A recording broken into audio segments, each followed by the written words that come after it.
The foreign national who allegedly bribed Joe and Hunter Biden allegedly has audio recordings of his conversation with them.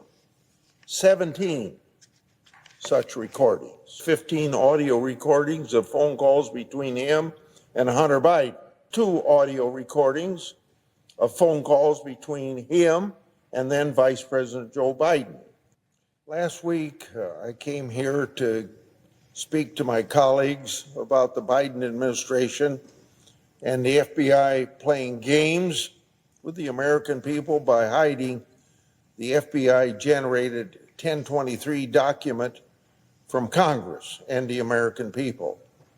Director Wray was going to be held in contempt for refusing to produce the 1023 that I told Chairman Comer about. And I think I had that first conversation with Chairman Comer about 3 weeks ago. Then, instead of contempt, the FBI committed to showing the 1023 and related documents to the whole Congress. By the way, I thank Chairman Comer for his cooperation with me and how he's pursued this issue, because we know a heck of a lot more now than if he hadn't been involved in this whole effort.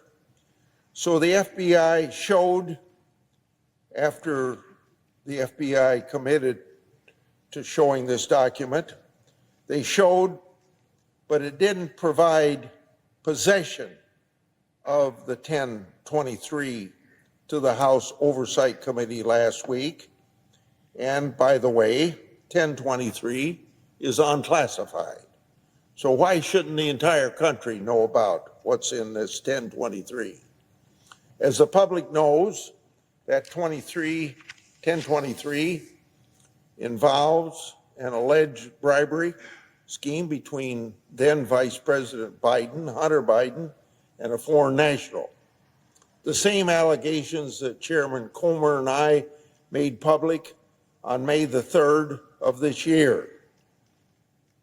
And on the very same day that the FBI provided a redacted version of the 1023 to the House Oversight Committee, the Justice Department then announced that former President Trump had been indicted and charged with 37 crimes related to his alleged mishandling of classified records. Attorney General Garland signed off on prosecuting Trump for conduct similar to what Joe Biden and Hillary Clinton engaged in.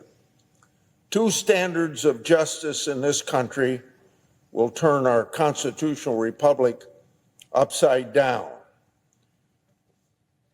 Thanks to the political infections within the Biden Justice Department and the FBI, we were well along the road for that to happen. This senator will do all that he can to fight political infection in the Department of Justice and the FBI. And you fight it then by bringing transparency to what this government does. The public's business ought to be public. Transparency brings accountability. With respect to the 1023 shown to that House Oversight Committee, from what I've been told by folks who've reviewed it, it's filled with redactions. Now, the document that Comer and I read had maybe 2 or 3 half-inch redactions, not whole sentences redacted, as I'm told the document in the SCIF is.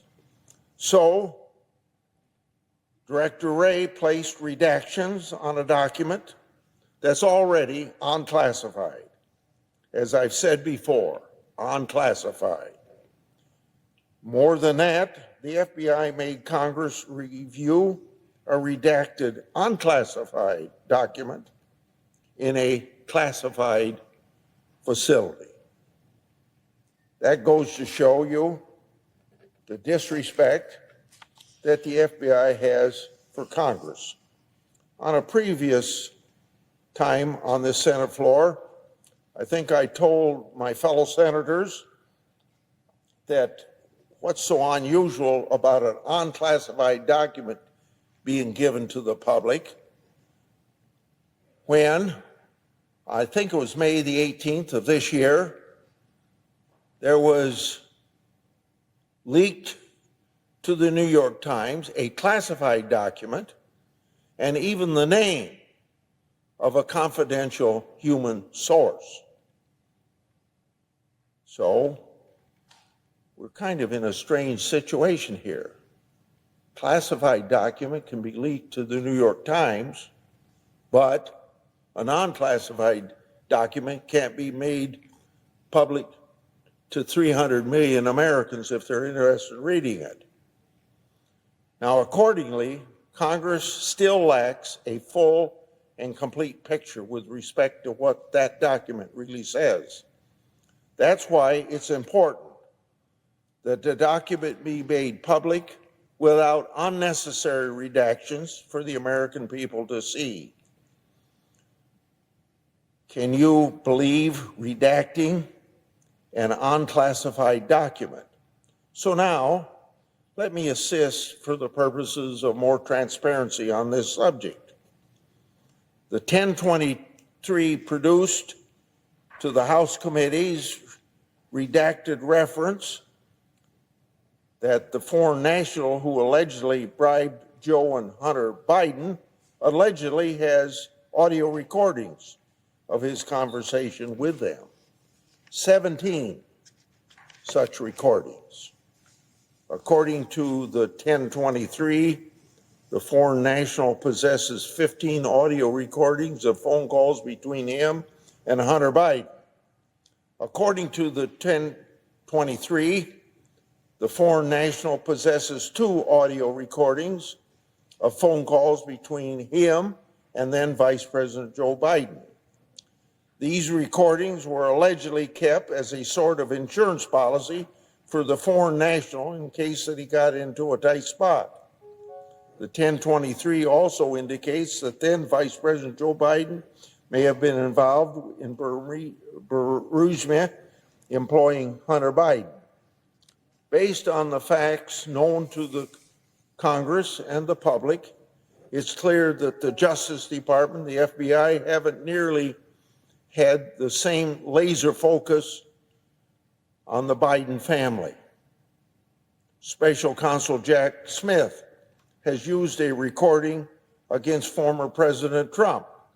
Well, what is U.S. Attorney Weiss doing with respect to these alleged Joe and Hunter Biden recordings that are apparently relevant to the high-stakes bribery scheme? Getting a full and complete 1023 is critical for the American people to know and understand the true nature of the document and to hold the Justice Department and the FBI accountable. It's also important for asserting constitutional congressional oversight powers against an out-of-control executive branch, obviously drunk with political infection. Remember, Congress has received 1023s in the past, and they've been made public. So asking for this 1023 to be turned over to the American people to read is not an unusual thing that goes on with 1023s. Congress owes it to the American people and the brave and heroic whistleblowers to continue to fight for transparency in this matter and make this document public without unnecessary redactions. And I want everybody to remember that I have read the unredacted version, except for a couple or 3 half-inch redactions, I'd say. Thank you very much. I yield the floor.